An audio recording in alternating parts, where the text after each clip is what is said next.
Good evening all of you. मैं Bhadauria sir विजय IAS में आपका स्वागत है। और हमारी चर्चा इतिहास पर चल रही थी और इतिहास में हमारा जो लेक्चर था वो वैदिक सभ्यता में ऋग्वैदिक काल और ऋग्वैदिक काल के अंतर्गत हम सामाजिक स्थिति तक आ गए थे। हमने राजनीतिक स्थिति को पढ़ लिया था, तो आज हम उसी के आगे पढ़ेंगे ऋग्वैदिक काल की सामाजिक स्थिति। देखिए, किसी भी सभ्यता में जो व्यवस्थाएं होती हैं वो चार आधार पर होती हैं। आर्थिक स्थिति क्या है, राजनीतिक क्या है, सामाजिक क्या है और धार्मिक क्या है। इन्हीं आधार पर व्यवस्था किस प्रकार की थी उसके बारे में आपको वर्णन मिल सकता है। व्यवस्था में धर्म था कि नहीं था, धर्म था तो किस धर्म को मानते थे, समाज किस प्रकार का था, समाज में बुराइयां थी या समाज में अच्छाइयां थी, वो सभी प्रावधान हमें कहाँ मिलेंगे, इन्हीं चार प्रकार की व्यवस्थाओं में मिलेंगे। तो राजनीतिक स्थिति तक हमारा हो गया था, जिसमें हमने चर्चा कर ली थी, है ना। हमने पंच कबीलों की बात की थी, उसके बाद सुदास के साथ जो है युद्ध हुआ था उसकी चर्चा हुई थी। राजा की सहायता के लिए पुरोहित, सेनानी और ग्रामीण होते थे। इसके अलावा सभा, समिति, विदत और गण की बात थी। उसके बाद मैंने आपको बताया था कि सभा जो है संभ्रांत लोगों की होती थी, सभा श्रेष्ठ और संभ्रांत लोगों की, इनका काम था प्रमुख न्याय दिलाना। इसके अलावा समिति आमदन की होती थी, इनका काम था राजा को चुनाव करना और उन पर नियंत्रण रखना। इसके अलावा विदत का काम था, जो है जन आम सभा थी, वो विशेष जो है चर्चा करती थी विशेष विषयों पर, और उसमें लगभग जो है सभी भाग लेते थे, साथ में स्त्रियां भी उसमें भाग लिया करती थी। ठीक है, इसलिए कई बार क्वेश्चन अगर बन जाए कि स्त्रियां किसमें भाग लेती थी, तो विदत में। ठीक है, तो यहां तक हमारी चर्चा हो गई थी। इसके अलावा ये चार वर्ण हैं, ब्राह्मण, क्षत्रिय, वैश्य और शूद्र। ये जो है ऋग्वैदिक काल में कर्म पर आधारित थे, ना कि जन्म पर आधारित। यानी जैसा आप कर्म करेंगे आपकी धार्मिक, आपकी जो है वर्ण व्यवस्था वैसी ही होगी। अगर ब्राह्मण का बेटा शूद्र के काम करता है तो वह शूद्र कहलाएगा, अगर शूद्र का बेटा ब्राह्मण के काम करता है तो वह ब्राह्मण कहलाएगा। ठीक है, अब हम बात करते हैं सामाजिक स्थिति पर। तो ऋग्वैदिक काल का जो समाज है वो, उसमें सबसे छोटी इकाई परिवार थी और परिवार का मुखिया पिता होता था, है ना। कौन होता है परिवार का मुखिया? पिता। ऋग्वैदिक काल का समाज कैसा था? पितृसत्तात्मक। क्योंकि अब परिवार का मुखिया ही जो है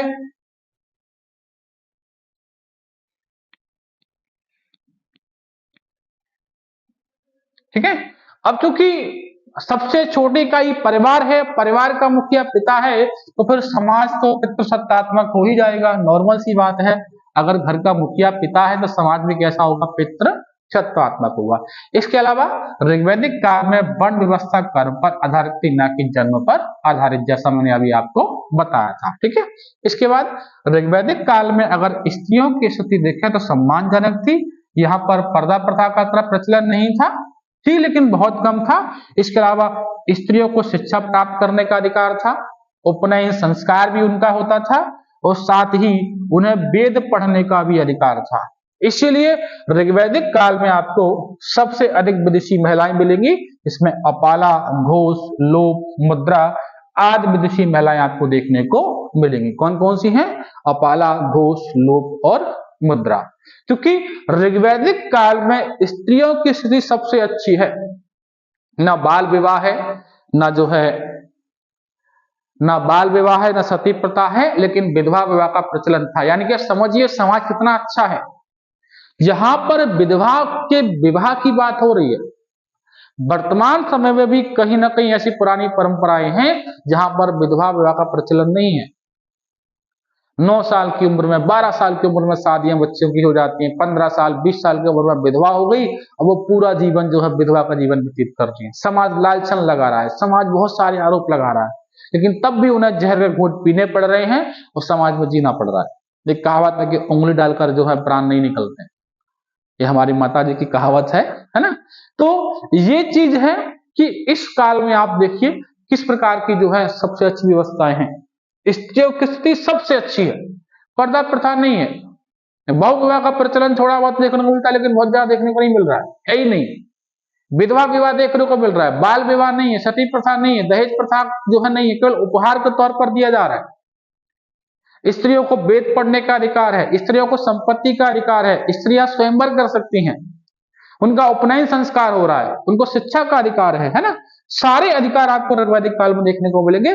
इसीलिए आपको यहाँ पर अपाला, घोष, लोकभद्रा आदि विदेशी महिलाएं देखने को मिलेंगी। ठीक है, इसके बाद अगला है हमारा, स्त्रियां विवाह नहीं करती थी, उन्हें अमाजु कहा गया। यानी कि जो स्त्रियां ऋग्वैदिक काल में शादी नहीं करती थी या आजीवन विवाह जो है कुंवारी रहती थी, क्योंकि उनके कोई भाई नहीं है, पिता अकेले हैं, इसलिए कई सारी स्त्रियां आजीवन जो है कुंवारी रहती थी, उन्हें अमाजु कहा गया है और उन्हें अपने पिता की संपत्ति में अधिकार भी मिलता था, है ना। जैसे वर्तमान में आज जो है सुप्रीम कोर्ट ने क्या कर दिया है कि अब बेटी को भी पिता की संपत्ति में अधिकार जो दिया गया है। इसके अलावा बाल विवाह, बहुविवाह प्रचलन में नहीं था, विधवा विवाह का प्रचलन था, मैंने अभी आपको बताया था। भेंट या उपहार देने का प्रचलन था जो है, उसमें दहेज देने का प्रचलन नहीं था। स्त्रियों को स्वयंवर की स्वतंत्रता थी और ऋग्वैदिक काल में मुख्य भोजन चावल और जो देखने को मिलेगा, साथ में पेय पदार्थ में क्या मिलेगा आपको, सोम रस, है ना। तो ऋग्वैदिक काल के देवता भी सोमरस का पान करते थे और ऋग्वैदिक काल के लोग भी जो सोमरस का पान कर रहे हैं। ठीक है, उसके बाद अगला है हमारा आर्थिक स्थिति। क्योंकि ऋग्वैदिक काल पूरा ग्रामीण स्थिति पर आधारित है, इसीलिए ऋग्वैदिक काल के आर्यों का मुख्य व्यवसाय पशुपालन है। क्योंकि ऋग्वैदिक काल में लोहे की खोज नहीं हुई है, धातु बहुत मजबूत वाली है, नहीं तांबा और कांसा है, उससे हथियार नहीं बन सकते हैं, उससे औजार नहीं बन सकते हैं, इसलिए ऋग्वैदिक काल के लोग जो है कृषि पर आधारित ना होकर पशुपालन पर अधिक आधारित थे। इसीलिए मुख्य व्यवसाय क्या है, पशुपालन है और कृषि उनका क्या है, दूसरा धंधा है। ठीक है, इसके बाद ऋग्वैदिक काल में गाय विनिमय का मुख्य साधन थी, क्योंकि ऋग्वैदिक काल के अंदर पशुपालन की व्यवस्था है, इसीलिए पशुपालन बहुत अधिक संख्या में आपको देखने को मिलेंगे और इनकी संख्या लगभग लाखों में हुआ करती थी। अब चूंकि पशु बहुत ज्यादा हैं, इसीलिए विनिमय का साधन भी पशु हो गए। आज भी आप गांव में जाएंगे, गांव में जब कोई सामान बेचने आता है, सब्जी बेचने आता है, तो आज भी गांव में एक्सचेंज में क्या देते हैं, अनाज। अगर कोई चीज सस्ती है तो वो कहते हैं गेहूं के बराबर ले लो, कोई चीज महंगी है तो बोला सरसों के बराबर ले लो, कोई चीज महंगी है तो बोला गेहूं से आधा आधा ले लो। आज भी अगर आप गांव में जाएंगे तो लोगों के पास पैसा नहीं होता है, तो पैसे की जगह अनाज का एक्सचेंज करते हैं। वही चीज ऋग्वैदिक काल में देखने को मिल रही है।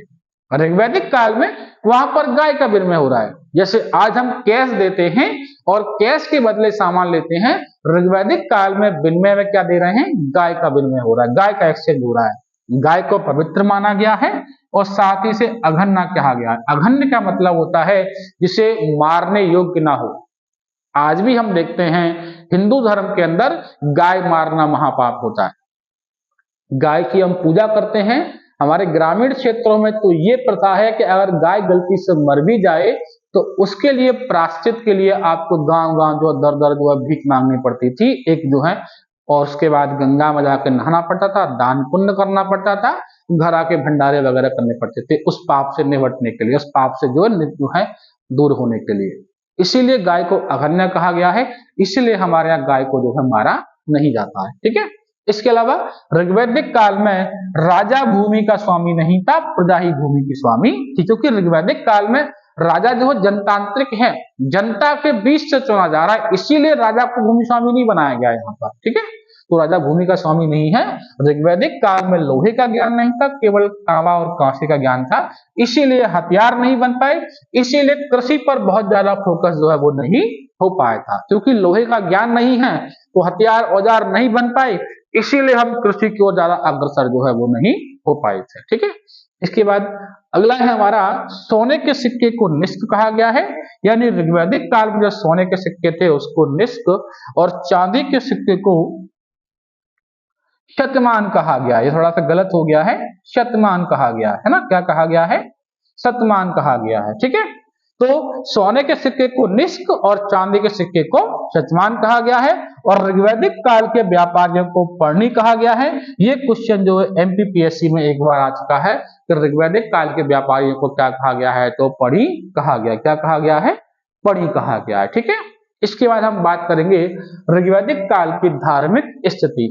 ऋग्वैदिक काल के जो आर्य थे वो क्या थे, प्रकृति पूजक थे और बहुदेववादी थे। क्या थे, प्रकृति पूजक और बहुदेववादी। कैसे हैं?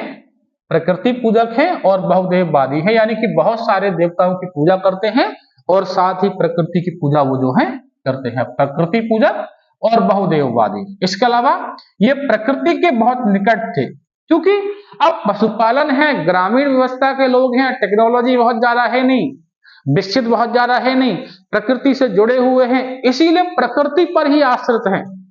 जब प्रकृति पर आश्रित है तो कहीं ना प्रकृति को मानेंगे। आज भी हम पीपल की पूजा करते हैं, बरगद की पूजा करते हैं, आंवले की पूजा करते हैं, है ना।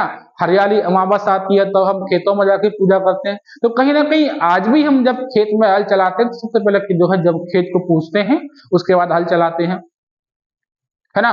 खलियान में जब आ जाता है सामान तो सबसे पहले जो है दो जो है तस्सल निकाल के जो है प्रकृति के तौर पर जो कन्या को दे दिया जाता है ना। तो आज भी कहीं ना कहीं हम प्रकृति पूजक हैं। अब उस काल की बात करेंगे तो वो तो बहुत ही मानते होंगे, इसीलिए जो है ऋग्वैदिक काल के आर्य कैसे हैं? प्रकृति पूजक और बहुदेववादी हैं। प्रकृति को अपने निकट मानते थे, इसीलिए प्रकृति को मां मानकर क्या है पूजते थे, प्रकृति को मां मानकर पूजते थे। इस काल के प्रमुख देवता इंद्र थे, जिन्हें पुरंदर कहा गया है। पुरंदर का अर्थ होता है किलों को जीतने वाला, ठीक है। तो ऋग्वैदिक काल के अंदर इंद्र को प्रमुख देवता माना गया है। इंद्र के बाद अग्नि है, वरुण है, नासत्य है, ये ऋग्वैदिक काल के प्रमुख देवता हैं।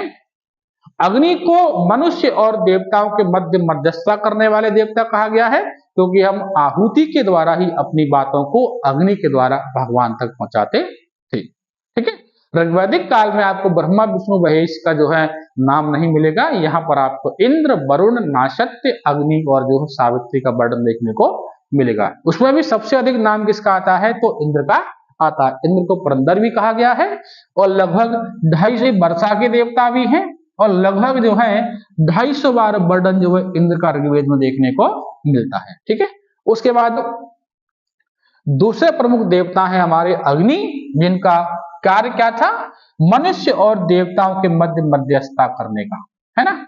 यानी कि अगर व्यक्ति को भगवान तक अपनी बातों को पहुंचाना है तो वो हवन के माध्यम से अपनी ऋचाएं जो है पढ़ेगा और ऋचाओं की द्वारा जो है आहुति को हवन में डालेगा और अग्नि देवता उनकी जो है बातों को अग्नि के माध्यम से कहां तक पहुंचाएगा? भगवान तक पहुंचाएगा।